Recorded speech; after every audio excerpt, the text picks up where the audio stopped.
സാധാരണയായി കടന്നു പോകുന്ന അസാധാരണതകളൊന്നുമില്ലാത്ത എന്നത്തേതും പോലുള്ള ഈ ദിവസങ്ങളിൽ യേശുവിനെ നമ്മുടെ വീട്ടിലേക്ക് നമ്മൾ വിളിച്ചാൽ നിനക്കൊരു സങ്കടം ഉണ്ടാവുമ്പോൾ നിശ്ചയമായും അവൻ ആ വീട്ടിലെത്തും. അവൻ ആ സങ്കടത്തെ പരിഹരിക്കും. നിനക്ക് ഒരു ആഹ്ലാദം ഉണ്ടാകുമ്പോൾ നിന്റെ ആഹ്ലാദത്തിൽ പങ്കുചേരാനും യേശു കടന്നു വരും. ഓരോ വീടിന്റെയും വാതിൽക്കൽ യേശു മുട്ടി വിളിക്കുന്നുണ്ട്. തുറക്കപ്പെടാത്ത വാതിലുകൾ, യേശുവിനെ അകത്തേക്ക് പ്രവേശിക്കാൻ താല്പര്യമില്ലാത്ത കുടുംബങ്ങൾ, യേശുവിനകത്ത് കയറാനാവാത്ത വിധത്തിൽ യേശുവിന് വിപരീതമായ അനുഭവങ്ങൾ, യേശു ആഗ്രഹിക്കാത്ത സാഹചര്യങ്ങൾ കുടുംബത്തിനുള്ളിൽ നടക്കുന്ന വീടുകൾ. യേശു വാതിൽക്ക് നിൽക്കുകയാണ്. ഒരു വചനം കേട്ടുകൊണ്ടിരിക്കുമ്പോ ആ വചനം കേട്ടുകൊണ്ടിരിക്കുന്നവരിൽ ആ വ്യക്തി ഹൃദയം തുറന്ന ആ വചനം സ്വീകരിച്ചാൽ ആ വചനം ആ വ്യക്തിയിൽ അപ്പോൾ തന്നെ നിറവേറും. ഒരു വ്യക്തി ആ സ്വരം സ്വീകരിച്ചാൽ ആ സ്വരത്തിൽ എന്ത് പറയുന്നോ അത് ആ വ്യക്തിയിൽ സംഭവിക്കും. ഊർജത്തെ നിങ്ങൾക്ക് നശിപ്പിക്കാൻ പറ്റില്ല. ഇപ്പൊ ഞാനീ പറയുന്ന ശബ്ദം നിങ്ങൾ ഈ ആലയത്തിൽ, ഈ ആലയം എന്ന് നിർമ്മിച്ചോ അന്ന് മുതൽ ഇന്ന് വരെ ഈ ആലയത്തിൽ മുഴങ്ങി കേട്ട ശബ്ദം ഈ അന്തരീക്ഷത്തിലുണ്ട്. ശബ്ദം നശിക്കില്ല. നിങ്ങൾ ഇതിനകത്ത് നിന്ന് നന്മ പറഞ്ഞാൽ നന്മയുടെ വാക്ക് ഈ അന്തരീക്ഷത്തിലുണ്ട്. നിങ്ങൾ ഇതിനകത്ത് നിന്ന് ഒരു കെട്ട വാക്ക് പറഞ്ഞാൽ ആ കെട്ട വാക്കിന്റെ ഊർജം ഈ അന്തരീക്ഷത്തിലുണ്ട്. സ്ഥിരമായിട്ട് വഴക്കും കലഹവും പ്രശ്നമുള്ള ഒരു വീട്ടിൽ വൈരാഗ്യത്തിന്റെ, വെറുപ്പിന്റെ, വഴക്കിന്റെ, കലഹത്തിന്റെ ശബ്ദ തരംഗങ്ങളുണ്ട്. ഊർജമുണ്ട്. അങ്ങനെ ഒരു ഊർജമുണ്ട്. ഒരു ചെറുപ്പക്കാരൻ ഒരു മുറിയിലിരുന്ന് എല്ലാ രാത്രിയിലും അശ്ലീലം കണ്ടുകൊണ്ടിരിക്കുകയാണെങ്കിൽ ആ മുറിയിൽ വ്യഭിചാരത്തിന്റെ ദുർഭൂതമുണ്ട്. ഒരു വീട്ടിൽ നിങ്ങൾ സ്ഥിരമായിട്ട് മദ്യപിച്ചുകൊണ്ടിരിക്കുകയാണ്, ആ വീട്ടിൽ മദ്യപാനത്തിന്റെ ദുരാത്മാവുണ്ട്, ഊർജമുണ്ട്. അതായത് ഓരോ സ്ഥലത്തും, ഓരോ ദേശത്തും, ഓരോ വീട്ടിലും ഓരോ അരൂപി പ്രവർത്തിക്കുന്നുണ്ട്. പല അരൂപികൾ പ്രവർത്തിക്കുന്നുണ്ട്. ഇത് നിങ്ങൾ അറിയണം. അതായത് ചില സ്ഥലത്ത്, ചില വീടുകളിലും എന്നും വഴക്കാണ്, എന്നും വഴക്ക്, എന്നും ചീത്തവിളി. ലോകാവസാനം വരെ ആ വീട്ടിൽ അത് അങ്ങനെ തന്നെ ഉണ്ടാവും. അവിടെ അങ്ങനെ ഒരു അരൂപി കിടക്കാണ്. അല്ലെങ്കിൽ നിങ്ങൾ യേശുവിന്റെ നാമത്തിൽ ആ അരൂപിയെ ഉച്ചാടനം ചെയ്യണം. അതായത് ഒരു വചനം കേട്ടുകൊണ്ടിരിക്കുമ്പോ ആ വചനം കേട്ടുകൊണ്ടിരിക്കുന്നവരിൽ ആ വ്യക്തി ഹൃദയം തുറന്ന വചനം സ്വീകരിച്ചാൽ ആ വചനം ആ വ്യക്തിയിൽ അപ്പോൾ തന്നെ നിറവേറും. അത് അസാധാരണമായിട്ട് ദൈവത്തിന്റെ ശക്തി. കാരണം ദൈവത്തിന്റെ സ്വരമായതുകൊണ്ട് ഒരു വ്യക്തി ആ സ്വരം സ്വീകരിച്ചാൽ ആ സ്വരത്തിൽ എന്ത് പറയുന്നോ അത് ആ വ്യക്തിയിൽ സംഭവിക്കും. നിങ്ങളുടെ വീട് നിൽക്കുന്ന മണ്ണ്. നിങ്ങൾ പറയുന്നു ദുരിതം. നിങ്ങൾ പറയുന്നു ഞങ്ങൾ രക്ഷപ്പെടുന്നില്ല. നിങ്ങൾ പറയുന്നു ഞങ്ങൾക്കെന്നും പരാജയമാണ്. നിങ്ങൾ പറയുകയാണ് ഈ ദേശത്ത് വന്നിട്ട് ഞങ്ങൾക്കൊരു എഴുന്നേൽപ്പില്ല. നിങ്ങൾ പറയുന്നു ഈ ദേശത്ത് ഞങ്ങൾ താമസിച്ചിട്ട് ഞങ്ങളുടെ കുടുംബം രക്ഷപ്പെടുന്നില്ല, ഞങ്ങളുടെ വീട്ടിലൊരു ഐശ്വര്യം ഇല്ല. പ്രിയപ്പെട്ട മക്കളെ, ഭൂമി നമ്മൾ സൃഷ്ടിച്ചതല്ല. നിങ്ങൾ വസിക്കുന്ന മണ്ണ് നിങ്ങൾ ഉണ്ടാക്കിയതല്ല. നിങ്ങൾ എവിടെയാണോ ഒരു കുടുംബം, ഒരു കൂര ഉണ്ടാക്കിയത്, 4 ചുവരുകൾക്കകത്ത് ഒരു ആവാസ വ്യവസ്ഥ നിങ്ങൾ പടുത്തുയർത്തിയത് ഏത് മണ്ണിലാണ്? ആ മണ്ണ് നിങ്ങൾ സൃഷ്ടിച്ചതല്ല.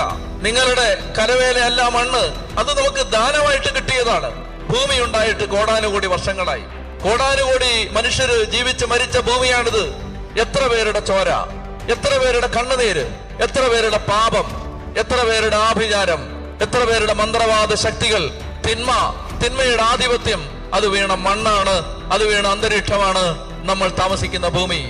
ബൈബിളിൽ ആവർത്തിച്ച് പറയുന്നുണ്ട്. ഉൽപ്പത്തി പുസ്തകത്തിന്റെ 2-ാമത്തെ അധ്യായം മുതൽ ആവർത്തിച്ച് പറയുന്നുണ്ട്, മനുഷ്യന്റെ തിന്മ മൂലം ദേശം അശുദ്ധമാവും.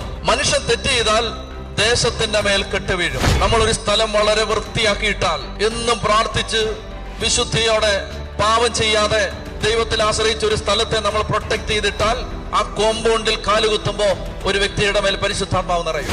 വിശുദ്ധീകരിക്കപ്പെട്ട് കിടക്കുന്ന ഒരു സ്ഥലത്ത് വിടുതലുണ്ടാവും. വീട്ടിൽ ദുരിതം, രോഗം, കഷ്ടപ്പാട്, കണ്ണുനീര്. കാരണം എന്താ ഞാൻ പറയട്ടെ, ആവാസ വ്യവസ്ഥ മലിനമാണ്.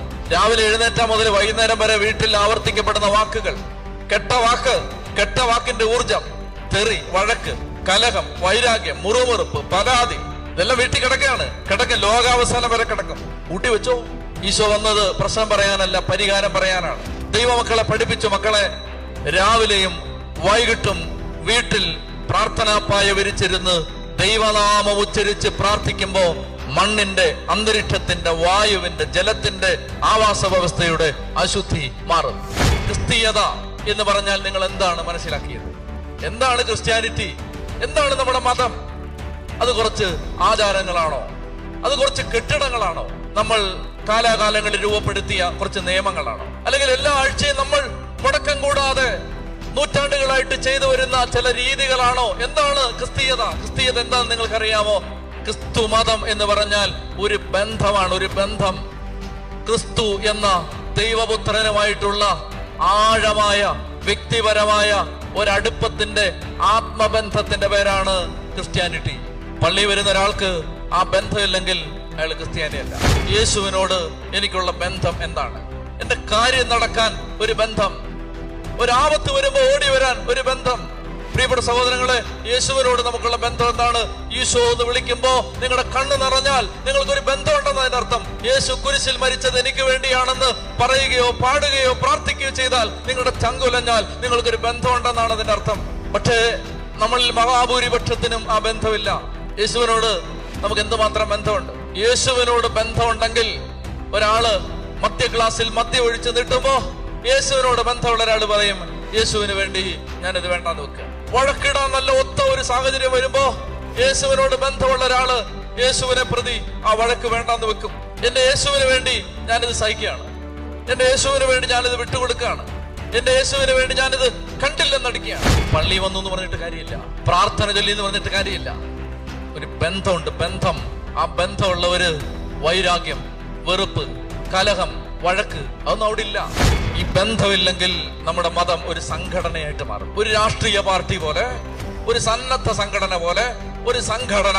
ബന്ധമുള്ളപ്പോഴാണ് അത് സഭയായിട്ട് മാറും. സഭ ഈശോയ്ക്ക് വേണ്ടി എന്ത് വില കൊടുത്തിട്ടുണ്ട്, എന്ത് കാര്യങ്ങൾ വേണ്ടെന്ന് വെച്ചിട്ടുണ്ട്, എന്ത് കാര്യങ്ങൾ സാക്രിഫൈസ് ചെയ്തിട്ടുണ്ട്, എന്ത് കാര്യം ക്ഷമിച്ചിട്ടുണ്ട്, എന്ത് കാര്യം തോറ്റു കൊടുത്തിട്ടുണ്ട്, വിട്ടുകൊടുത്തിട്ടുണ്ട്. ഇതൊക്കെയാണ് ആത്മീയതയുടെ അളവുകോല്. അല്ലാതെ 2000 വർഷമായിട്ട് ക്രിസ്ത്യാനിയായിരുന്നു എന്ന് പറഞ്ഞിട്ടൊന്നും കാര്യം. മർത്തയുടെയും മേരിയുടെയും വീട്ടിലേക്ക് കർത്താവ് വന്ന സംഭവം നമ്മൾ ഓർക്കുകയാണ്. അതിനെക്കുറിച്ച് നമ്മൾ ധ്യാനിക്കുകയാണ്. ബഥാനിയായിലെ ഒരു വീട്. ഈ വീടിനെ പറ്റി പറയപ്പെടുന്നത് യേശുവിൻ്റെ ബാല്യകാല സുഹൃത്തുക്കളായിരുന്നു മർത്തയും മേരിയും ലാസറും എന്നാണ്. ബഥാനിയ ജെറുസലേമിന് ഏതാണ്ട് 4-5 കിലോമീറ്റർ ദൂരെ സ്ഥിതി ചെയ്യുന്ന ഒരു ഗ്രാമമാണ്. ജെറുസലേമിലേക്ക് വർഷത്തിൽ 3 പ്രാവശ്യം ഒരു യഹൂദ പുരുഷൻ ദേവാലയത്തിലേക്ക് പോകണമെന്ന് നിർബന്ധമുണ്ടായിരുന്നു. വർഷത്തിൽ 3 പ്രാവശ്യം ഒരു കുടുംബനാഥൻ ജെറുസലേം ദേവാലയത്തിലേക്ക് പോയിരിക്കണം. അങ്ങനെയായിരുന്നു നിബന്ധന.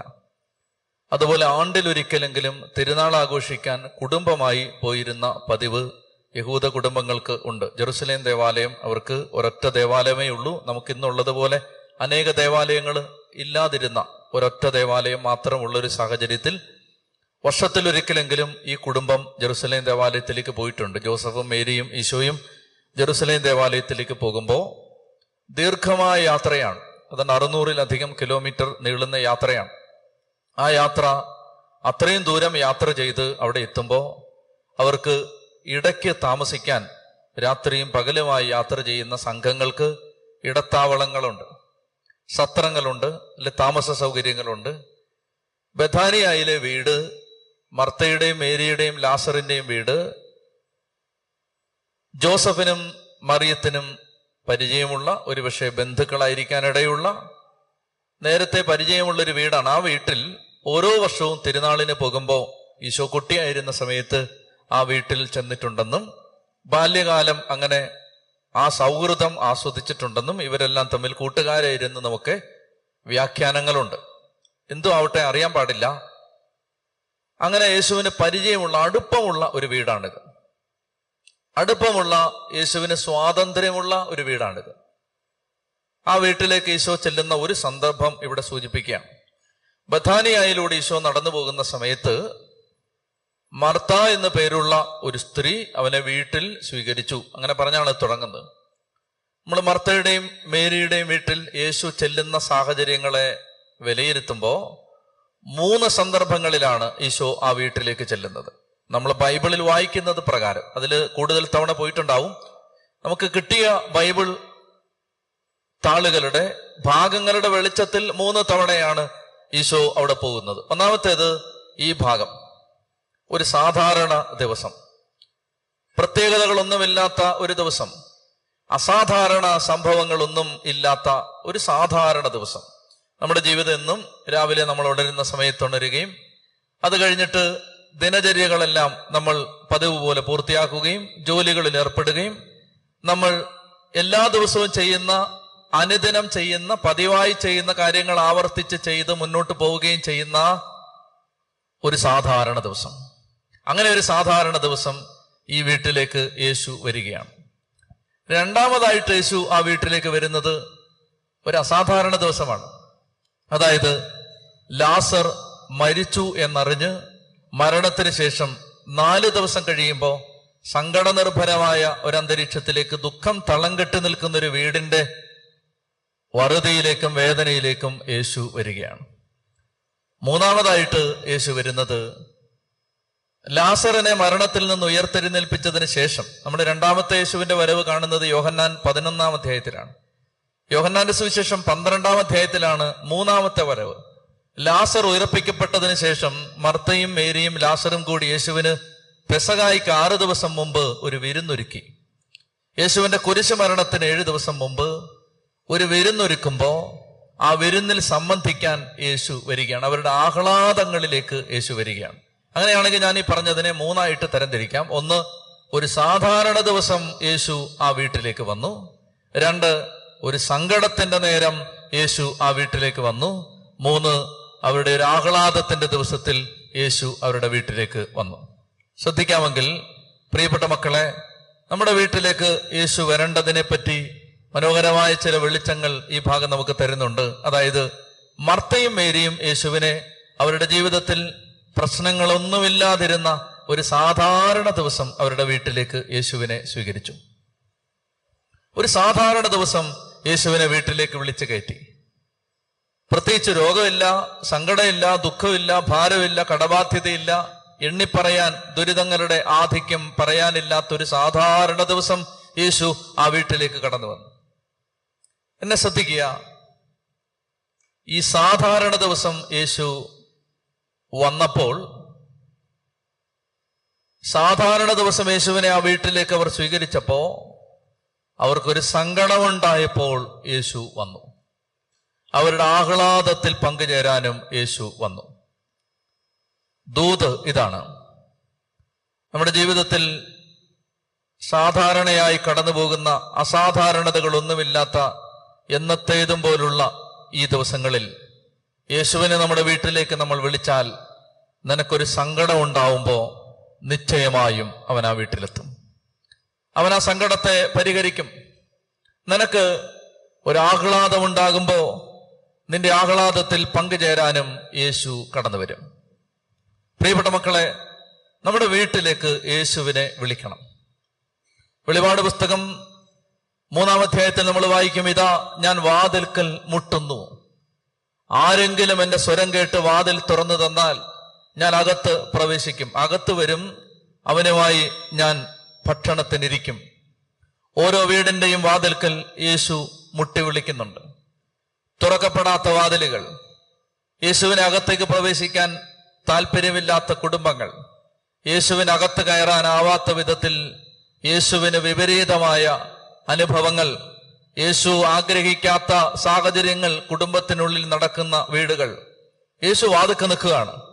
ഇന്ന് രാത്രിയിൽ വചനം സ്വീകരിക്കാൻ ദാഹത്തോട് അടുത്തു വരുന്ന ദൈവമക്കളോട് കർത്താവിന് പറയാനുള്ളത്, ഇതാ ഞാൻ വാതിൽക്കൽ മുട്ടുകയാണ്.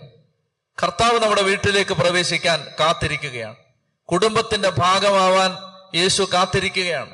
അങ്ങനെ വീട്ടിലേക്ക് വരാൻ താല്പര്യമുള്ള യേശുവിനെ ഈ രാത്രിയിൽ തിരുവചനം പരിചയപ്പെടുത്തുകയാണ്. നിങ്ങളുടെ കുടുംബത്തിലേക്ക് യേശുവിന് വരാൻ താല്പര്യമുണ്ട്. നിങ്ങൾ വീടിന്റെ വാതിൽ തുറന്നാൽ ആ വീട്ടിലേക്ക് യേശു കയറി വരാൻ ആഗ്രഹിച്ച് കാത്തു നിൽക്കുന്നുണ്ട് എന്ന് ഈ രാത്രിയിൽ എന്റെ പ്രിയപ്പെട്ട മക്കളെ നിങ്ങൾ അറിയണം. നമ്മുടെ വീടിനകത്ത് യേശുവിനെ പ്രവേശിപ്പിക്കണം. ഒത്തിരി തകർച്ചകളിലൂടെ കടന്നു പോകുന്നുണ്ട് ദൈവത്തിന്റെ മക്കൾ. ഓരോ സ്ഥലത്തും ചെല്ലുമ്പോൾ, ഓരോ സാഹചര്യത്തിലും ചെല്ലുമ്പോൾ തോരാത്ത കണ്ണുനീരിന്റെ നടുവിൽ കഴിയുകയാണ് ദൈവത്തിന്റെ അനേകം മക്കൾ. പ്രിയപ്പെട്ടവരെ, ഇനി ഗൗരവമായിട്ട് തന്നെ ശ്രദ്ധിക്കണം. നിങ്ങളുടെ വീട്ടിലേക്ക് യേശു വരാനുള്ള ഒന്നാമത്തെ സാഹചര്യമാണ് കുടുംബ പ്രാർത്ഥന. വീട്ടിൽ നമ്മൾ ദൈവത്തെ ആരാധിക്കണം. പുറപ്പാട് പുസ്തകം 23-ാം അധ്യായം 25-ാം വാക്യം ഇങ്ങനെയാണ് വചനം പറയുന്നത്, നിങ്ങൾ നിങ്ങളുടെ ദൈവമായ കർത്താവിനെ ആരാധിക്കണം. ഞാൻ പറയാം, നിങ്ങൾ ആ വചനം ഏറ്റു പറയണം. ഞാൻ പറയുമ്പോൾ നിങ്ങൾ ആ വചനം ഏറ്റു പറയണം. വചനം ഏറ്റു പറയുന്നതിന് ഒത്തിരി അനുഗ്രഹമുണ്ട്, ഒരുപാട് അനുഗ്രഹമുണ്ട്. നമ്മൾ വചനം ആവർത്തിക്കുമ്പോൾ, യോഹന്നാന്റെ സുവിശേഷം 1-ാം അധ്യായം 1-ാം വാക്യം, ആദിയിൽ വചനമുണ്ടായിരുന്നു, പറ, വചനം ദൈവത്തോടു കൂടിയായിരുന്നു, വചനം ദൈവമായിരുന്നു. വചനം ദൈവമാണ്. വചനത്തിന്റെ ശക്തി ദൈവശക്തിയാണ്. അതുകൊണ്ട് വചനം ആവർത്തിക്കുമ്പോൾ അതിശക്തമായ അനുഗ്രഹം നമ്മുടെ കൂട്ടായ്മയിലേക്ക് ഒഴുകി വരും. അപ്പൊ അതുകൊണ്ട് ഞാൻ വചനം പറഞ്ഞു തരാൻ പോവാണ്, നിങ്ങൾ ആവർത്തിക്കണം. അതായത് ഈശോ കഫർനാമിലെ സിനഗോഗിൽ വെച്ച് ഈശോ തിരുവെഴുത്ത് തുറന്ന്, യെശയ്യായുടെ പുസ്തകം അവന് നൽകപ്പെട്ടു. തിരുവെഴുത്ത് തുറന്ന് ഈശോ ഇങ്ങനെ പറഞ്ഞു, കർത്താവിന്റെ ആത്മാവ് എന്റെ മേലുണ്ട്, ദരിദ്രരെ സുവിശേഷം അറിയിക്കാൻ കർത്താവിനെ അഭിഷേകം ചെയ്തിരിക്കുന്നു, അന്ധർക്ക് കാഴ്ച, ബധിരർക്ക് കേൾവി, അടിച്ചമർത്തപ്പെട്ടവർക്ക് സ്വാതന്ത്ര്യം, ദൈവമായ കർത്താവിന് സ്വീകാര്യമായ വത്സരവും പ്രഖ്യാപിക്കാൻ അവിടെ തന്നെ അയച്ചിരിക്കുന്നു. ഇത് പറഞ്ഞിട്ട് ഈശോ പറഞ്ഞു, നിങ്ങൾ കേട്ടിരിക്കെ തന്നെ ഈ തിരുവെഴുത്ത് ഇവിടെ നിറവേറുകയാണ്. എന്താ ഈശോ പറഞ്ഞത്? നിങ്ങൾ കേട്ടിരിക്കുമ്പോൾ തന്നെ തിരുവെഴുത്ത് നിറവേറുകയാണ്. അതൊരു സത്യമാണ്. അതായത് വചനം ഒരാൾ ദാഹത്തോടെ കേട്ടിരിക്കുമ്പോൾ ആ കേട്ടിരിക്കുന്ന വ്യക്തിയിൽ ആ വചനത്തിൽ പറയുന്നത് നിറവേറും. നിങ്ങളിത് വിശ്വസിക്കുന്നുണ്ടോ? അതായത് ഒരു വചനം കേട്ടുകൊണ്ടിരിക്കുമ്പോൾ ആ വചനം കേട്ടുകൊണ്ടിരിക്കുന്നവരിൽ ആ വ്യക്തി ഹൃദയം തുറന്ന് ആ വചനം സ്വീകരിച്ചാൽ ആ വചനം ആ വ്യക്തിയിൽ അപ്പോൾ തന്നെ നിറവേറും. അപ്പൊ തന്നെ നിറവേറും. അത് അസാധാരണമായിട്ട് ദൈവത്തിന്റെ ശക്തി. കാരണം ദൈവത്തിന്റെ സ്വരമായതുകൊണ്ട് ഒരു വ്യക്തി ആ സ്വരം സ്വീകരിച്ചാൽ ആ സ്വരത്തിൽ എന്ത് പറയുന്നോ അത് ആ വ്യക്തിയിൽ സംഭവിക്കും. ഒരു സഹോദരൻ ഗൾഫ് രാജ്യത്ത് വയ്യാതെ കിടക്കുകയാണ്. ഞാൻ കൺവെൻഷൻ ചെല്ലുമ്പോൾ ഒരു വീട്ടിൽ പ്രാർത്ഥിക്കാൻ വേണ്ടി കൊണ്ടുപോയതാണ്. 38 വയസ്സേ പ്രായമുള്ളൂ. മരിക്കാൻ കിടക്കുകയാണ്. മരണകരമായ രോഗം. പെട്ടെന്ന് ദൈവം ഒരു വചനം തന്നു. വചനം ഇതായിരുന്നു, 118 സങ്കീർത്തനം 17 വാക്യം. വചനം ഇതാണ്, ഞാൻ മരിക്കുകയില്ല, ഞാൻ ജീവിക്കും, ഞാൻ കർത്താവിന്റെ പ്രവർത്തികൾ പ്രഘോഷിക്കും. ഇതാണ് വചനം. ഞാൻ മരിക്കുകയില്ല, ഞാൻ ജീവിക്കും, ഞാൻ കർത്താവിന്റെ പ്രവർത്തികൾ പ്രഘോഷിക്കും. അപ്പൊ ഞാൻ ഈ വചനം ഈ ചെറുപ്പക്കാരന് പറഞ്ഞു കൊടുത്തു. അവന്റെ ഭാര്യയോട് പറഞ്ഞു, അതൊരു പേപ്പറിൽ എഴുതി ഇവന്റെ തലേണയുടെ അടി വെക്കാൻ പറഞ്ഞു. എന്നിട്ട് വീണ്ടും ഞാൻ പറഞ്ഞു, അവനോട് ആവർത്തിക്കണം. അവൻ ആവർത്തിക്കാൻ ശരീരത്തിന് അവശതയുണ്ടെങ്കിൽ ഭാര്യയെ നീ ഇത് ആവർത്തിച്ചു കൊടുക്കണം. പ്രിയപ്പെട്ട സഹോദരങ്ങളെ, അപ്പോൾ ഇത് കേട്ടുകൊണ്ടിരിക്കുമ്പോൾ തന്നെ ദൈവത്തിന്റെ വചനം നിറവേറും. അതായത് വചനം കേട്ടുകൊണ്ടിരിക്കുന്ന സമയത്ത് ഈ വചനം സംഭവിക്കും. ഉറക്കെ പറയാമോ? ഹല്ലേലൂയാ. ഉറക്കെ പറഞ്ഞേ ഹല്ലേലൂയാ. ചെത്തി പറഞ്ഞേ ഹല്ലേലൂയാ. അപ്പൊ അതുകൊണ്ട് പ്രിയപ്പെട്ട മക്കളെ, ഞാൻ വചനം പറഞ്ഞു തരാൻ പോവാണ്. അതിശക്തമായിട്ട് നിങ്ങൾ അത് ഏറ്റുപറയണം. അതിശക്തമായിട്ട് നിങ്ങൾ നിങ്ങളുടെ ദൈവമായ കർത്താവിനെ ആരാധിക്കണം. അപ്പോ നമ്മൾ ആ വചനം ഒന്നുകൂടെ പറയാൻ പോവാണ്. പുറപ്പാട് 23-25 വചനം. നിങ്ങൾ നിങ്ങളുടെ ദൈവമായ കർത്താവിനെ ആരാധിക്കണം. പോരാ, ഇപ്പൊ ഒരു ഡി ഗ്രേഡ് തരാം ഇതിന്. D grade. നമുക്കിനി വേണ്ടത് ഒരു B grade, A grade, A+ പറച്ചിലാണ്. A+ പറഞ്ഞ പിന്നെ ഞാൻ പറയിക്കില്ല, അത് ലാസ്റ്റ് ആയിരിക്കും. അപ്പൊ നിങ്ങൾ ശക്തമായിട്ട് പറഞ്ഞുകൊള്ളുക. നിങ്ങൾ നിങ്ങളുടെ എ ആയി, ഇനി A+ ആയാൽ മതി. നിങ്ങൾ നിങ്ങളുടെ ദൈവമായ കർത്താവിനെ ആരാധിക്കണം. ഒന്നുകൂടെ പറയാം. നിങ്ങൾ നിങ്ങളുടെ ദൈവമായ കർത്താവിനെ ആരാധിക്കണം. അതായത് ഇത് ഡാനിയേലച്ചൻ പറയുന്നുണ്ടല്ല, ദൈവത്തിന്റെ വചനം വിശ്വാസത്തോടെ ഒരു വ്യക്തി, ഞാൻ പറയുമ്പോൾ അത് 100% വിശ്വസിച്ചിട്ടാണ് ഞാനിത് പറയുന്നത്. 100% ഇത് വിശ്വസിച്ചിട്ടാണ് ഞാൻ പറയുന്നത്. അപ്പോ നിങ്ങളത് സ്വീകരിക്കുമ്പോൾ അങ്ങനെ വിശ്വസിച്ച് സ്വീകരിച്ചാൽ എന്റെ പ്രിയപ്പെട്ട മക്കളെ, ആ വചനം നിങ്ങളുടെ ജീവിതത്തിൽ പ്രവർത്തിക്കും. അപ്പൊ നമുക്ക് ഉറക്കെ പറയാം. നിങ്ങൾ നിങ്ങളുടെ ദൈവമായ കർത്താവിനെ ആരാധിക്കണം. അപ്പോൾ അവിടുന്ന് നിങ്ങളുടെ ആഹാരവും പാനീയവും ആശീർവദിക്കും. നിങ്ങളുടെ ഇടയിൽ നിന്ന് രോഗപീഠകളെ നീക്കിക്കളയും. വന്ധ്യതയോ ഗർഭഛിദ്രമോ നിങ്ങളുടെ ദേശത്ത് ഉണ്ടാവുകയില്ല. ഞാൻ നിനക്ക് ദീർഘായുസ് തന്ന് അനുഗ്രഹിക്കും. അതായത് നമ്മള് ഒരു ദേശത്ത് ദൈവം പറയുകയാണ്, നിങ്ങൾ നിങ്ങളുടെ ദൈവമായ കർത്താവിനെ ആരാധിച്ചാൽ നിങ്ങളുടെ ആഹാരവും പാനീയവും ഞാൻ ആശീർവദിക്കും. നിങ്ങളുടെ ഇടയിൽ നിന്ന് രോഗപീഠകളെ നീക്കിക്കളയും. വന്ധ്യതയോ ഗർഭഛിദ്രമോ നിങ്ങളുടെ ദേശത്ത് ഉണ്ടാവില്ല. ഞാൻ നിനക്ക് ദീർഘായുസ് തന്ന് അനുഗ്രഹിക്കും. നിങ്ങൾ നിങ്ങളുടെ ദൈവമായ കർത്താവിനെ എന്ത് ചെയ്യണം? ആരാധിക്കണം. പ്രിയപ്പെട്ട മക്കളെ, ഈ വചനം വിശ്വസിക്കുക. ഒന്നുകൂടെ ഞാൻ പറയാൻ പോവാണ്. പുറപ്പാട് 23:25, നിങ്ങൾ നിങ്ങളുടെ ദൈവമായ കർത്താവിനെ ആരാധിക്കണം, അപ്പോൾ അവിടുന്ന് നിങ്ങളുടെ ആഹാരവും പാനീയവും ആശീർവദിക്കും. നിങ്ങളുടെ ഇടയിൽ നിന്ന് രോഗപീഠകളെ നിർമ്മാർജ്ജനം ചെയ്യും. വന്ധ്യതയോ ഗർഭഛിദ്രമോ നിങ്ങളുടെ ദേശത്ത് ഉണ്ടാവില്ല. ഞാൻ നിനക്ക് ദീർഘായുസ് തന്നനുഗ്രഹിക്കും. അതായത് കുടുംബത്തിൽ നമ്മൾ ദൈവത്തെ ആരാധിക്കണം. ഞാൻ ചില കാരണങ്ങൾ പറയാൻ പോവുകയാണ് എന്തുകൊണ്ടാണ് കുടുംബത്തിൽ നമ്മൾ പ്രാർത്ഥിക്കേണ്ടത്. ഇതിനെക്കുറിച്ച് ബോധ്യം നൽകിയ ഒരു വ്യക്തി, ഞാനൊരു സ്ഥലത്ത് ശുശ്രൂഷ ചെയ്തപ്പോ ആ സ്ഥലത്ത് എൻ്റെ പള്ളിയിൽ ലോട്ടറി കച്ചവടം ചെയ്യുന്ന ഒരു ചേട്ടനുണ്ടായിരുന്നു. ഈ ലോട്ടറി കച്ചവടം ചെയ്യുന്ന ചേട്ടൻ എൻ്റെ അടുത്ത് വന്നിട്ട് എന്നോട് ചോദിക്കുകയാണ്, അച്ഛാ എനിക്കൊരു കത്ത് തരുമോ? ഇപ്പൊ സാധാരണഗതിയിൽ ഞങ്ങളോട് കത്ത് ചോദിക്കാൻ വരുന്നവർ കത്ത് ചോദിക്കുന്നത് ഒന്നുകിൽ ഒരു ജോലി അല്ലെങ്കിൽ അഡ്മിഷൻ, അതിനൊക്കെയാണ്. ഞാൻ ചിന്തിച്ചു, ഇദ്ദേഹം ഏകസ്ഥനാണ്, അമ്മ മാത്രമേ ഉള്ളൂ കൂട്ടിന്, ഭാര്യ മരിച്ചു, മക്കളില്ല. അപ്പൊ ഇദ്ദേഹത്തിന് ജോലി, അഡ്മിഷൻ അതിനൊന്നും ആവശ്യമില്ലല്ലോ, എന്തിനായിരിക്കും കത്ത്? ചേട്ടാ എന്തിനാ കത്ത്? അത് എൻ്റെ അടുത്ത് പറഞ്ഞു, വെച്ചാ രാവിലെ മുതൽ ഉച്ച വരെ ഞാൻ ലോട്ടറി കച്ചവടം ചെയ്യും, ഉച്ചയ്ക്ക് ശേഷം ഞാൻ എന്താ ചെയ്യുന്നതെന്ന് അച്ഛൻ അറിയുമോ? ഞാൻ പറഞ്ഞു എനിക്ക് അറിയാൻ പാടില്ല.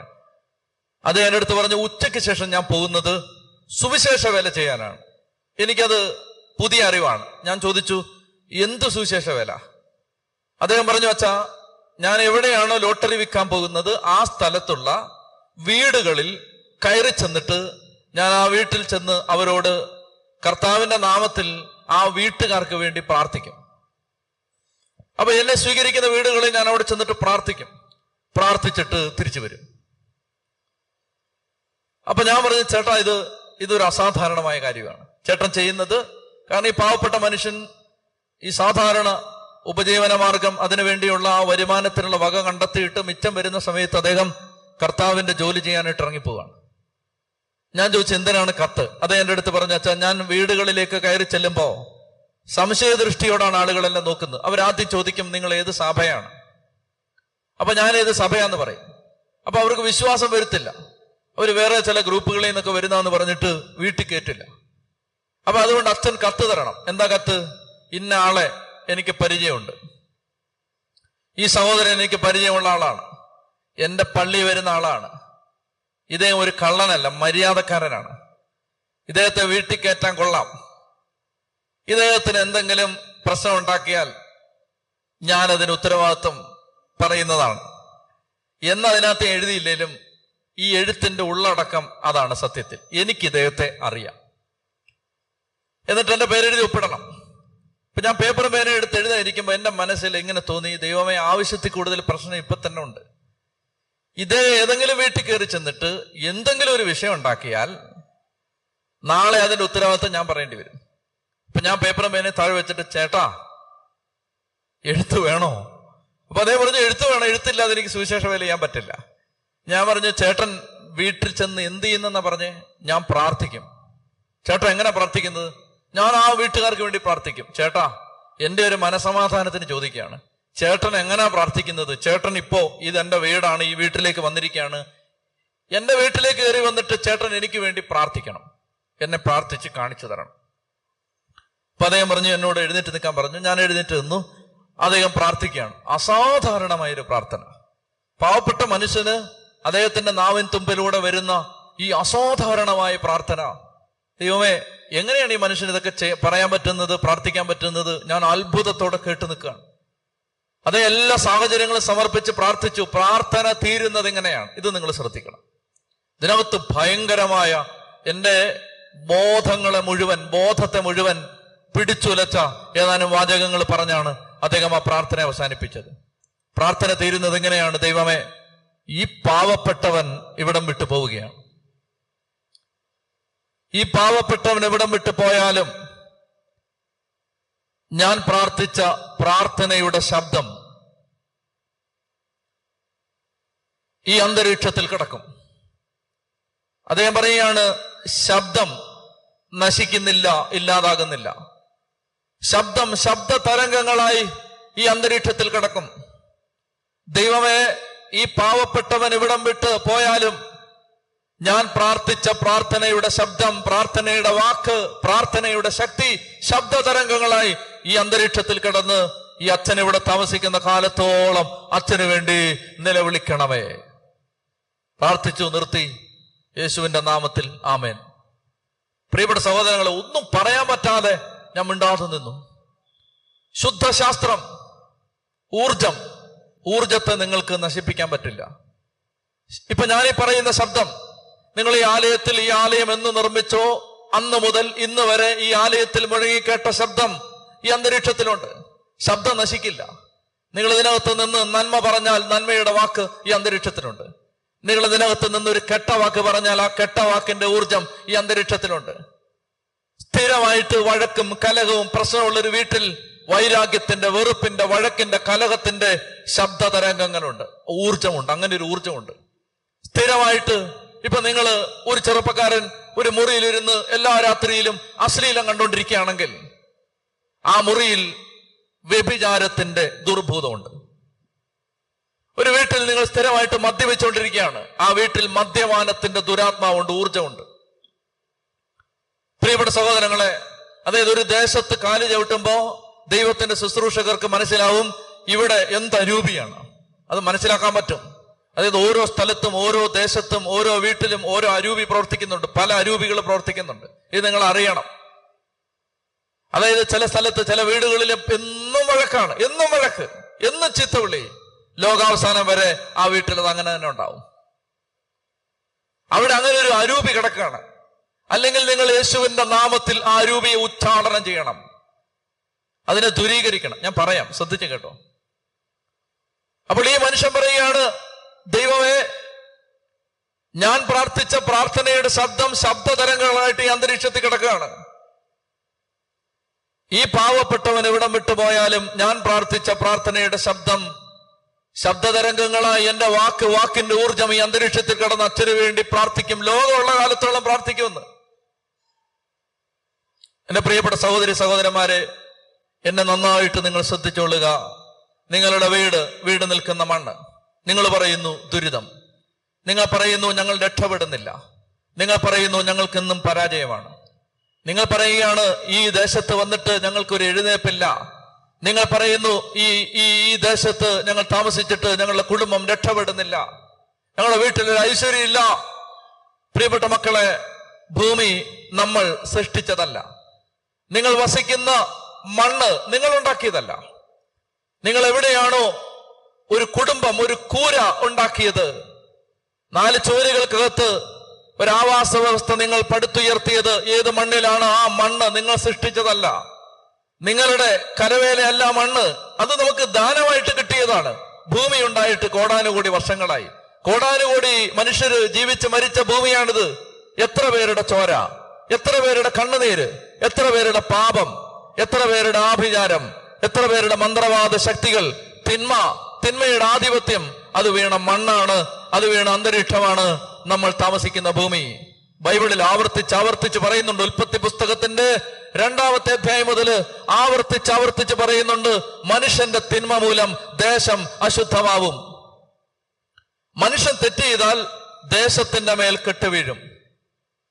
അതായത് നമ്മളൊരു സ്ഥലം വളരെ വൃത്തിയാക്കിയിട്ടാൽ, എന്നും പ്രാർത്ഥിച്ച് വിശുദ്ധിയോടെ പാപം ചെയ്യാതെ ദൈവത്തിൽ ആശ്രയിച്ച ഒരു സ്ഥലത്തെ നമ്മൾ പ്രൊട്ടക്ട് ചെയ്തിട്ടാൽ, ആ കോമ്പൗണ്ടിൽ കാലുകുത്തുമ്പോ ഒരു വ്യക്തിയുടെ മേൽ പരിശുദ്ധാത്മാവ് നിറയും. ഇഷ്ടംപോലെ അനുഭവം എനിക്ക് പറയാനുണ്ട്. ഞാൻ ഒരു കാലത്ത് ശുശ്രൂഷ ചെയ്തിരുന്നത് ഒരു ദേവാലയത്തിൽ.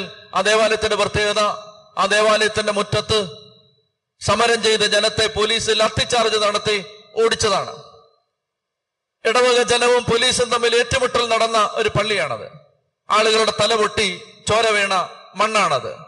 മുദ്രാവാക്യം വിളികൾ ഉയർന്ന ഒരു അന്തരീക്ഷമാണത്. സഭയ്ക്കെതിരെ, സഭാ നേതൃത്വത്തിനെതിരെ മുദ്രാവാക്യം വിളി ഉയർന്ന ഒരു സ്ഥലം. ഗ്രൂപ്പ് തിരിഞ്ഞ ആളുകൾ പരസ്പരം പോരടിച്ച ഒരു സ്ഥലം. വൈരാഗ്യവും വെറുപ്പും വെറിയും പകയും അരങ്ങേറിയ ഒരു സ്ഥലം. മദ്യപാനം നടന്നൊരു സ്ഥലം.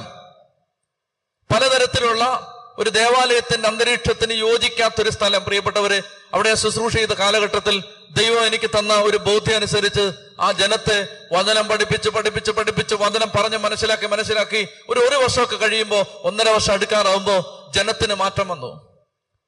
ഞാൻ ആ ജനത്തോട് പറഞ്ഞു, മക്കളെ, ദൈവം തെരഞ്ഞെടുത്തു തന്ന സ്ഥലമാണിത്. ഈ സ്ഥലത്ത് മാലിന്യം വീണിട്ടുണ്ട്, തെറ്റ് സംഭവിച്ചിട്ടുണ്ട്, തിന്മ വന്നിട്ടുണ്ട്.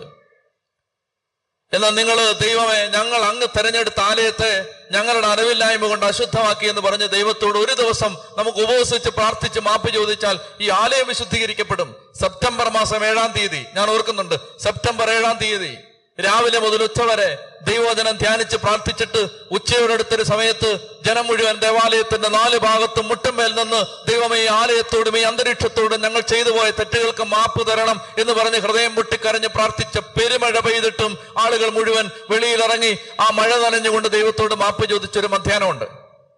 നിങ്ങളോട് ഞാൻ പറയട്ടെ, അങ്ങനെ ആ ആലയത്തിലെ ജനം ദൈവത്തോട് ഈ ആലയത്തിനെതിരെ ചെയ്ത തെറ്റുകൾക്ക് മാപ്പ് ചോദിച്ച് ആലയത്തെ വിശുദ്ധീകരിച്ച്, ആലയം മുഴുവൻ കർത്താവിന്റെ നാമത്തിൽ വിശുദ്ധ ജലം തളിച്ച് വിശുദ്ധീകരിച്ച് അവിടെ പാപപരിഹാരത്തിന്റെ പ്രാർത്ഥനകൾ നടത്തി 365 ദിവസവും യേശുവിനെ ആരാധിച്ച് പ്രാർത്ഥിച്ച് ആലയം ഒരുക്കിയിട്ടപ്പോ ആ കോമ്പൗണ്ടിൽ കയറുന്നവർക്ക് സൗഖ്യം വരാൻ തുടങ്ങി. വിശുദ്ധീകരിക്കപ്പെട്ട് കിടക്കുന്ന ഒരു സ്ഥലത്ത് വിടുതലുണ്ടാവും. വീട്ടിൽ ദുരിതം, രോഗം, കഷ്ടപ്പാട്, കണ്ണുനീര്. കാരണം എന്തെന്ന് ഞാൻ പറയട്ടെ, ആവാസ വ്യവസ്ഥ മലിനമാണ്. രാവിലെ എഴുന്നേറ്റ മുതൽ വൈകുന്നേരം വരെ വീട്ടിൽ ആവർത്തിക്കപ്പെടുന്ന വാക്കുകൾ, കെട്ട വാക്കിന്റെ ഊർജം, തെറി, വഴക്ക്, കലഹം, വൈരാഗ്യം, മുറുമുറുപ്പ്, പരാതി, ഇതെല്ലാം വീട്ടിൽ കിടക്കും. ലോകാവസാനം വരെ കിടപ്പുണ്ടെല്ലാം. ദാമ്പത്യ ജീവിതം ആരംഭിച്ച ആദ്യത്തെ നിമിഷം പോലുള്ള സകല നിക്ഷേപം കിടപ്പുണ്ടെന്റെ മക്കളെ വീട്ടിൽ കൂട്ടിവെച്ചോ. അപ്പൊ നിങ്ങൾ പറയാണ്, അച്ഛാ, പ്രശ്നം പറയാൻ വന്നാണോ അച്ഛൻ വൈകുന്നേരം? കുഴപ്പത്തിലാക്കാൻ ഈശോ വന്നത് പ്രശ്നം പറയാനല്ല, പരിഹാരം പറയാനാണ്. എല്ലാ ദിവസവും വികാരിയച്ഛന് വീട്ടിൽ വന്നിട്ട് മണ്ണിന്റെ മേൽ, ദേശത്തിന്റെ മേലുള്ള അശുദ്ധി യേശുവിന്റെ നാമത്തിൽ മാറട്ടെ എന്ന് പറഞ്ഞ് പ്രാർത്ഥിക്കാനൊന്നും പറ്റില്ല. വർഷത്തിൽ ഒരിക്കൽ വരാൻ ഭാഗ്യം കിട്ടിയ ഭാഗ്യം. അതുകൊണ്ട് പിതാക്കന്മാർ, നമ്മുടെ ആത്മീയ പ്രാർത്ഥനാ പാരമ്പര്യത്തിൽ പിതാക്കന്മാർ ദൈവമക്കളെ പഠിപ്പിച്ചു, മക്കളെ, രാവിലെയും വൈകിട്ടും വീട്ടിൽ പ്രാർത്ഥനാപ്പായ വിരിച്ചിരുന്ന് ദൈവനാമം ഉച്ചരിച്ച് പ്രാർത്ഥിക്കുമ്പോ മണ്ണിന്റെ, അന്തരീക്ഷത്തിന്റെ, വായുവിന്റെ, ജലത്തിന്റെ, ആവാസ വ്യവസ്ഥയുടെ അശുദ്ധി മാറും. അതുകൊണ്ട് ഒന്നാമത്തെ കാര്യം, ഈ രാത്രിയിൽ എന്റെ പ്രിയപ്പെട്ട ദൈവത്തിന്റെ മക്കളെ, ഈ രാത്രിയിൽ വളരെ വളരെ സ്നേഹത്തോടെ ഞാൻ നിങ്ങളോട് പറയാൻ ആഗ്രഹിക്കുകയാണ്, നിങ്ങൾ നിങ്ങളുടെ കുടുംബത്തിൽ മർത്ത സ്വീകരിച്ചതുപോലെ യേശുവിനെ സ്വീകരിക്കണം. പ്രാർത്ഥിക്കാത്തൊരു ദിവസം നിങ്ങളുടെ കെട്ടുമുറുകുന്നൊരു ദിവസമാണ്. പണ്ട് രാവിലെയും വൈകുന്നേരവും പ്രാർത്ഥിക്കുമായിരുന്നു. ഓർമ്മയുണ്ടോ നിങ്ങൾക്ക് ആ കാലം? ഓർക്കുന്നുണ്ടോ നിങ്ങൾ? ഇന്ന് TV, സീരിയല്, പിന്നെ വാർത്തകള്, വൈകുന്നേരത്തെ സന്ധ്യാവിചാരണകള്, ന്യൂസ് അവർ, നമുക്ക് 100 കണക്കിന് തിരക്കിനിടയിൽ പ്രിയപ്പെട്ട എന്റെ സഹോദരങ്ങളെ, നമ്മൾ ദൈവത്തെ ആരാധിക്കാൻ മറന്നുപോയി. വീട്ടിലിരുന്ന് ബൈബിൾ ഉറക്കെ വായിക്കണം. അങ്ങനെ വായിക്കുമ്പോ കർത്താവിന്റെ ശക്തി നിങ്ങളുടെ വീട്ടിലേക്ക് നിറയും. ആ അന്തരീക്ഷത്തിൽ ശബ്ദം, ദൈവവചനത്തിന്റെ ശബ്ദം നിറയും. അന്തരീക്ഷത്തിന്റെ മേൽ ദൈവസ്വരം വീഴുമ്പോ, ദൈവവചനം വീഴുമ്പോ നിങ്ങളുടെ മണ്ണ് അനുഗ്രഹിക്കപ്പെടും, ഭവനം അനുഗ്രഹിക്കപ്പെടും, നിങ്ങളുടെ കുടുംബം അനുഗ്രഹിക്കപ്പെടും, ദേശം അനുഗ്രഹിക്കപ്പെടും. അതായത് ആ വീട്ടിലേക്ക് വരുമ്പോൾ ശ്രദ്ധിക്കേണ്ടത്, ആ വീട്ടിൽ ഈശോ അതിഥിയാണ്. ഈശോയെ വിളിച്ച് കയറ്റിയതാണ്, അതിഥിയാണ്. ആതിഥേയര് മർത്തയും മേരിയും ലാസറുമാണ്. അപ്പൊ ആ വീട്ടിൽ അടുക്കളയിൽ ഒരു വഴക്ക് നടക്കാണ്. എന്ന് പറഞ്ഞാൽ അടുക്കള വെച്ച് വഴക്ക് നടന്നു എന്നല്ല, ഇതൊരു അടുക്കള കാര്യമാണ്. വെളിയിലിറങ്ങി പറയാൻ കൊള്ളാവുന്ന ഒരു കാര്യമല്ല ഇത്. എന്താണ്? ഇഷ്ടം പോലെ ജോലി കിടക്കുന്നു, അവളത് ചെയ്യാതെ ഇവിടെ ഇരിക്കുക. ഇങ്ങനെ ഒരു പറച്ചില് നിങ്ങളുടെ വീട്ടിൽ ഉണ്ടാവാൻ സാധ്യതയുണ്ട്. അമ്മായിമ്മയ്ക്ക് മരുമകളെ കുറിച്ച് ഇത് പറയാം, മരുമകൾക്ക് അമ്മായിമ്മയെ കുറിച്ചും പറയാം. പറയാതിരിക്കുന്നതാണ് നല്ലത്, പറയാറുണ്ട്. പക്ഷേ അപ്പോൾ അങ്ങനെ ഇങ്ങനെ ഒരു വഴക്ക്, 2 പേർ തമ്മിൽ ഒരു വഴക്ക്, ആ വഴക്ക് ഒരാളുടെ ഹൃദയത്തിലാണ് രൂപപ്പെടുന്നത്. മർത്ത, ശ്രദ്ധിക്കുന്നുണ്ടോ? മർത്ത പറയുകയാണ്, ഈശോ ജോലി ചെയ്യാൻ എന്നെ ഇവള് തന്നെ വിട്ടിരിക്കുക, നീ അത് കാണുന്നില്ലേ? എന്നിട്ട് ദേ അവള് ഇവിടെ ഇരിക്കുകയാണ്, നിന്റെ അടുത്ത് വന്നിരിക്കുകയാണ്. ഇഷ്ടം പോലെ പണി കിടപ്പുണ്ട് അവിടെ, അവളത് ചെയ്യാതെ ദേ ഇവിടെ വന്നിരിക്കുകയാണ്. ജോലി ചെയ്യാൻ അവളോട് നീ പറയുക. എനിക്ക് പറയാൻ ഇത്രേ ഉള്ളൂ. നിങ്ങളുടെ വീട്ടിൽ ഈശോ വന്നു എന്ന് വിചാരിക്കുക. നിങ്ങളുടെ വീട്ടില് നിങ്ങൾ ഏറ്റവും കൂടുതൽ ബഹുമാനിക്കുന്ന ഒരാള്, നിങ്ങൾ കൊതിച്ച് കൊതിച്ച് കൊതിച്ച് കാത്തിരിക്കുന്ന ഒരാള്, അതായത് നിങ്ങളുടെ ജീവിതത്തിൽ ആയുസ്സിൽ ഒരിക്കൽ പോലും നിങ്ങളുടെ വീട്ടിൽ വരില്ലെന്ന് നിങ്ങൾ വിചാരിച്ച്, എന്നാൽ ഒരാൾ വീട്ടിൽ വരികയാണ്, ആ ആള് നിങ്ങളുടെ വീട്ടിൽ വരികയാണ്. അങ്ങനെയാണെങ്കിൽ ആ ആള് വീട്ടിൽ വന്ന് നിങ്ങളുടെ പൂമുഖത്ത്, നിങ്ങളുടെ സിറ്റ് ഔട്ടിലോ അല്ലെങ്കിൽ നിങ്ങളുടെ വീടിനകത്തോ എവിടെയെങ്കിലും ഉചിതമായൊരു സ്ഥാനം കൊടുത്ത് നിങ്ങൾ അയാളെ ഇരുത്തി കഴിയുമ്പോൾ അയാളുടെ അടുത്ത് വന്നിട്ട് നിങ്ങളുടെ അടുക്കളയിലെ ഒരു വഴക്ക് നിങ്ങൾ പറയൂ? സാമാന്യ ബോധമുള്ള ആരും പറയില്ല, ഒരുമാതിരി സംസ്കാരമുള്ള ആരും പറയില്ല.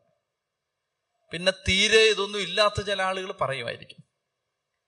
പക്ഷെ ഒരു നോർമൽ ആവറേജ് കൾച്ചറുള്ള ഒരാള് നിങ്ങൾ വികാരിച്ചം വീട്ടിൽ വന്നാൽ എന്തോരം അടിയാണ് ഭാര്യയും ഭർത്താവെങ്കിലും രണ്ടുപേരും തമ്മിൽ ഭയങ്കര സന്തോഷമായിട്ട് നിങ്ങൾ നിൽക്കും. ഇപ്പൊ നിങ്ങൾ ഒരു സ്ഥലത്ത് ഒരു പബ്ലിക് പ്ലേസിൽ എത്തുന്ന സമയത്ത് ഭാര്യ ഭർത്താക്കന്മാർ തമ്മിൽ എല്ലാ സ്നേഹമെന്ന ആളുകൾ വിചാരിക്കുന്നത്. വീട്ടിലെത്തിയാലേ അറിയൂ ശരിക്കുള്ള അംഗം കാണണമെങ്കിൽ വീട്ടിലെത്തണം, വീടിന്റെ ഫ്രണ്ടിലുള്ള വഴിയിലൂടെ പോയാൽ മതി. വീടിന്റെ അടുക്കളയിൽ നടക്കുന്ന ഒരു കാര്യം നിങ്ങൾ സാധാരണഗതിയിൽ പൂമുഖത്തെത്തിയ അതിഥിയോട് പറയാറില്ല. ഞാൻ എന്തിന് ഇത്രയും പരത്തി പറയുന്നതെന്നറിയാമോ? അങ്ങനെ നിങ്ങൾ പറഞ്ഞാൽ അടുക്കളയിലെ ഒരു കുശുമ്പ്, ഒരു വഴക്ക് നിങ്ങൾ പൂമുഖത്തെത്തിയ അതിഥിയോട് പറഞ്ഞാൽ, നിങ്ങളുടെ വീട്ടിലെ സൽക്കാര മുറിയിലിരിക്കുന്ന അതിഥിയോട് നിങ്ങളത് പറഞ്ഞാൽ, ആ അതിഥിയും നിങ്ങളും തമ്മിൽ, വീട്ടുകാര് തമ്മിലുള്ള ഒരു ബന്ധമുണ്ട് എന്നാണ് അതിന്റെ അർത്ഥം. മനസ്സിലാവുന്നുണ്ടോ ഞാൻ പറയുന്നത്? ഈശോയോട് മർത്ത വന്നിത് പറയണമെങ്കിൽ മർത്തായും ഈശോയും തമ്മിൽ അപരിചിതരോ അതിഥിയും ആതിഥേയനും തമ്മിലുള്ള ബന്ധമോ, വിരുന്നിനെത്തിയ ഒരാളും വീട്ടുകാരനും തമ്മിലുള്ള ബന്ധമല്ല.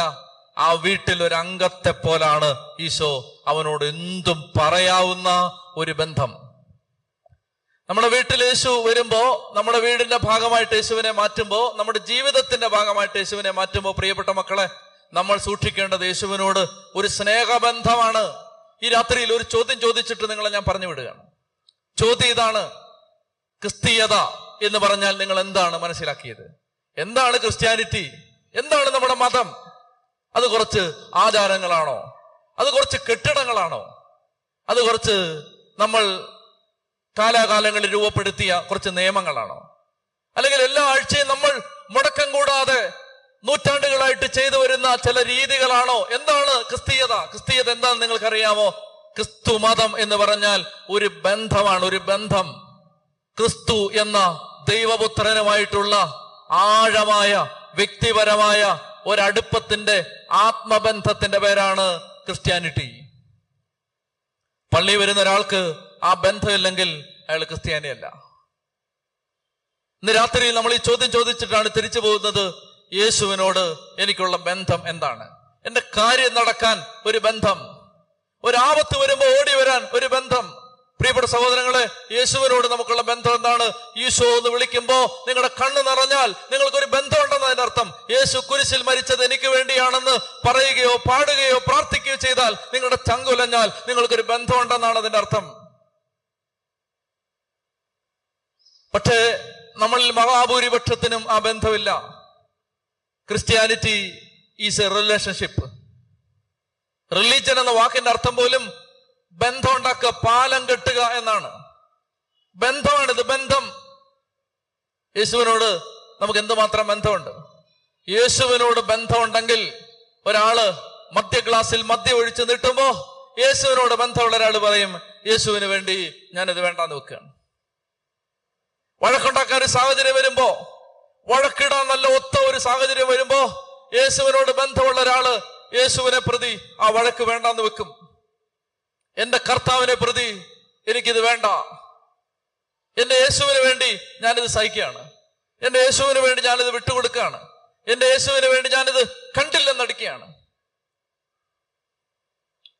ആമിഷ് കമ്മ്യൂണിറ്റി എന്നൊരു കമ്മ്യൂണിറ്റി ഉണ്ട് അമേരിക്കയില്. പെൻസിൽവാനിയ എന്ന് പറയുന്ന അമേരിക്കയിലെ സ്റ്റേറ്റിൽ ആമിഷ് കമ്മ്യൂണിറ്റി, അത് ഒരു ക്രിസ്ത്യൻ ഗ്രൂപ്പാണ്. ആമിഷ് കമ്മ്യൂണിറ്റി ഇപ്പൊ അമേരിക്ക പോയ ഈ കാലഘട്ടത്തിൽ അവരെ കാണാൻ പറ്റും. കുതിരവണ്ടിയിലാണ് അവർ യാത്ര ചെയ്യുന്നത്. മൊബൈൽ ഫോണ്, ഇലക്ട്രിസിറ്റി അങ്ങനെയുള്ള സൗകര്യങ്ങളൊന്നും അവർ കാര്യമായിട്ട് ഉപയോഗിക്കില്ല. വീടിന് വെളിയിലേക്ക് ഒരു 10-15 കിലോമീറ്റർ ദൂരേക്ക് അവർ പോവില്ല. അവർ ബൈബിള് വായിക്കും, പ്രാർത്ഥിക്കും, ദൈവത്തെ ആരാധിക്കും. ഒറ്റ അധ്യാപകനോ അധ്യാപികയോ ഉള്ള സ്കൂളാണ്. അത് ചെറിയ ക്ലാസ്സിലെ പഠിപ്പിക്കും, അത് കഴിഞ്ഞാൽ പിന്നെ പഠിപ്പിക്കില്ല. കാണാൻ നല്ല ശേല, അവരെ കാണാൻ നല്ല ഭംഗിയാണ്. അവരുണ്ടാക്കുന്ന പ്രോഡക്റ്റുകൾക്ക് അമേരിക്ക ഭയങ്കര ഡിമാൻഡാണ്. കാരണം മായമില്ല, നല്ല ഒന്നാം തരം സാധനങ്ങൾ. ആമിഷ് കമ്മ്യൂണിറ്റി ചരിത്രത്തില് ആമിഷ് സ്കൂൾ ട്രാജഡി എന്ന് പറയുന്ന ഒരു ദുരന്തമുണ്ട്.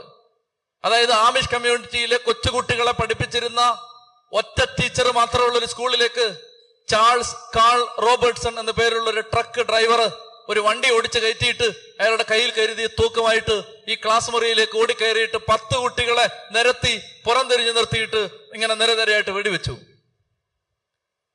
അതിൽ 5 കുട്ടികൾ തൽക്ഷണം മരിച്ചു, 3 കുട്ടികൾ മരണകരമായി മുറിവേറ്റു. ചാൾസ് കാൾ റോബർട്ട്സൺ അവന്റെ മനസ്സിൽ അവന് ഒരു മാനസിക രോഗിയായിരുന്നു. കുഞ്ഞുങ്ങളോട് കലിയായിരുന്നു. കുഞ്ഞുങ്ങളെ നിരത്തി നിർത്തി പോയിന്റ് ബ്ലാങ്കിൽ വെടിവെച്ചു. അപ്പൊ ഇത് കഴിയുമ്പോ മാധ്യമങ്ങളുടെ മുഴുവൻ ശ്രദ്ധയും ആമിഷ് കമ്മ്യൂണിറ്റിയിലേക്ക് തിരിഞ്ഞു. എന്താ അവർ ചെയ്തെന്നറിയോ? ഈ 5 കുഞ്ഞുങ്ങളെ ചോര വാർന്നൊഴുകി മാതാപിതാക്കളെ കാണാൻ ഭാഗ്യം കിട്ടാതെ ചങ്ക് പടഞ്ഞു മരിച്ച ഈ 5 കുഞ്ഞുങ്ങളെ ശവസംസ്കാരം ചെയ്തിട്ട് അവരുടെ ചോരയുടെ മണം മാറുന്നതിന് മുമ്പ് ഈ മാതാപിതാക്കളും ആ ആമിഷ് കമ്മ്യൂണിറ്റിയിലെ പ്രധാനപ്പെട്ട ആളുകളും എല്ലാവരും ചേർന്നിട്ട് ചാൾസ് കാൾ റോബർട്ട്സൺ 10 കുട്ടികളെ വെടിവെച്ചിട്ട് അവൻ സ്വയം നിറയൊഴിച്ച് ആത്മഹത്യ ചെയ്തിരുന്നു. അവന്റെ ശവസംസ്കാരം നടക്കാൻ ഒരു പള്ളിയിൽ 2-3 പേര് മാത്രമേ ഉള്ളൂ. അച്ഛനും 2-3 പേരും, എന്റെ ഭാര്യയും 2-3 കുഞ്ഞുങ്ങളും. ആ ശവസംസ്കാരത്തിന് ഈ കുഞ്ഞുങ്ങൾ മരിച്ച കുഞ്ഞുങ്ങളുടെ മാതാപിതാക്കന്മാർ, ആമിഷ് കമ്മ്യൂണിറ്റിയിലെ മുതിർന്നവർ, ചെറുപ്പക്കാർ, കുടുംബനാഥന്മാർ, അമ്മമാർ, അവർ കൂട്ടമായിട്ട് എത്തിയിട്ട് ചാൾസ് കാൾ റോബർട്ട്സന്റെ ശവസംസ്കാരത്തിൽ കരങ്ങൾ കൂപ്പി പ്രാർത്ഥിച്ച് പങ്കെടുത്തിട്ട് ശവസംസ്കാരം കഴിഞ്ഞ് കരഞ്ഞുകൊണ്ട് വീട്ടിലേക്ക് പോയ ഭാര്യയുടെയും മക്കളുടെ അടുത്തേക്ക് ചെന്നിട്ട് ആമിഷ് കമ്മ്യൂണിറ്റിയുടെ ലീഡർ അവരോട് പറഞ്ഞു, ഇന്ന് മുതൽ നിങ്ങളുടെ കുടുംബത്തിന്റെ സർവ്വ ചെലവും ഞങ്ങളാണ് എടുക്കുന്നത്, നിങ്ങളെ ഞങ്ങൾ ദത്തെടുക്കുകയാണ്. അപ്പൊ ലോക മാധ്യമങ്ങളുടെ ക്യാമറകൾ മിന്നി. അപ്പൊ അവര് തിരിഞ്ഞു നിന്നിട്ട് പറഞ്ഞു, ഫോട്ടോ എടുക്കരുതെന്ന് പറഞ്ഞു. ഞങ്ങൾക്ക് ആരുടെയും ഫോട്ടോയും പിന്നെ ആരുടെയും പോപ്പുലാരിറ്റി, ആര് തരുന്ന പ്രശസ്തി ഞങ്ങൾക്ക് വേണ്ട, ഞങ്ങളുടെ ഫോട്ടോ എടുക്കരുത്. അപ്പൊ അവരോട് ചോദിച്ചു, എങ്കിൽ ഒരു കാര്യത്തിന് നിങ്ങൾ മറുപടി പറഞ്ഞാൽ മതി. സ്വന്തം കുഞ്ഞുങ്ങളെ, നിരായുധമായ മക്കളെ, ഒന്ന് കൈകൊണ്ട് പോലും പ്രതിരോധിക്കാൻ പറ്റാതെ നിസ്സഹായരായിട്ട് കൈകൾ കൂട്ടിക്കെട്ടപ്പെട്ട് നിൽക്കുന്ന മക്കളെ പോയിന്റ് ബ്ലാങ്കിൽ നിറയൊഴിച്ചു കൊന്ന ഈ കൊലപാതകയുടെ ശവസംസ്കാരത്തിന് പങ്കെടുക്കാനും അവന്റെ ഭാര്യയും കുഞ്ഞുങ്ങളെ ദത്തെടുക്കാനും ആ വീട്ടിലേക്ക് സമ്മാനങ്ങൾ വാങ്ങിച്ചുകൊണ്ട് പോകാനും നിങ്ങൾ മനുഷ്യരല്ലേ? നിങ്ങൾ ദൈവദൂതന്മാരാണോ? നിങ്ങൾ എന്താ പ്രേരിപ്പിക്കുന്നത്? അവരെന്തെന്നറിയാമോ? അവരുടെ ബാഗിൽ നിന്ന് ഒരു ബൈബിൾ എടുത്തിട്ട് നെഞ്ചത്ത് വെച്ചിട്ട് അവര് പറഞ്ഞു, ഞങ്ങൾ ഈ പുസ്തകം വായിക്കുന്നവരാണ്. മനസ്സിലാവുന്നുണ്ടോ നിങ്ങൾക്ക്? പള്ളി വന്നു എന്ന് പറഞ്ഞിട്ട് കാര്യമില്ല, പ്രാർത്ഥന ചൊല്ലി എന്ന് പറഞ്ഞിട്ട് കാര്യമില്ല. ഒരു ബന്ധമുണ്ട്, ബന്ധം. ആ ബന്ധമുള്ളവര് വൈരാഗ്യം, വെറുപ്പ്, കലഹം, വഴക്ക് അതൊന്നും അവിടെ ഇല്ല.